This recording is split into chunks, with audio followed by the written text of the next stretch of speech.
कयामत की रात। कई सदियों पहले बगदाद के एक छोटे से गांव में एक गरीब किसान हाशिम अपने परिवार के साथ रहता था। हाशिम एक मेहनती इंसान था, लेकिन उसकी किस्मत हमेशा उसके साथ धोखा करती थी। उसकी जमीन बंजर थी और हर बार उसकी फसल सूख जाती थी। उसकी पत्नी सुल्ताना भी बड़ी समझदार और धैर्यवान थी।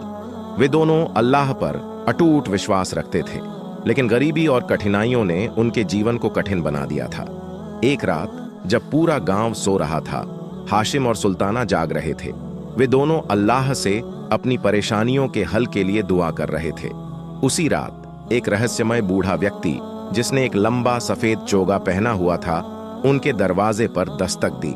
हाशिम ने दरवाजा खोला और देखा कि वह व्यक्ति मुस्कुरा रहा था।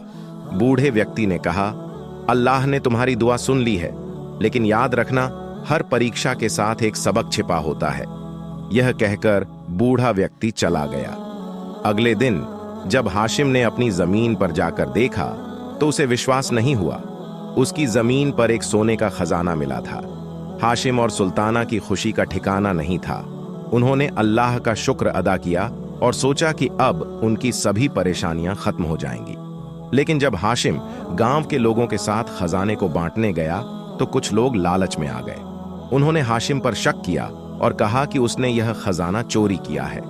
हाशिम बहुत दुखी हुआ। उसने अल्लाह से एक बार फिर से दुआ की और कहा, या अल्लाह, अगर यह खजाना हमें मुसीबत में डाल रहा है तो इसे वापस ले लो। हमें सिर्फ तेरा सहारा चाहिए। उस रात हाशिम को एक सपना आया। सपने में वही बूढ़ा व्यक्ति फिर से आया और कहा, अल्लाह ने तुम्हारी दुआ फिर से सुनी है। याद रखना, असली खजाना वह नहीं जो तुम्हें इस दुनिया में मिलता है, बल्कि वह है जो तुम्हें आखिरत में मिलेगा। तुमने अपनी परीक्षा में सफलता पाई है। सुबह जब हाशिम जागा तो उसने देखा कि खजाना गायब था, लेकिन उसकी जमीन अब हरी भरी हो गई थी।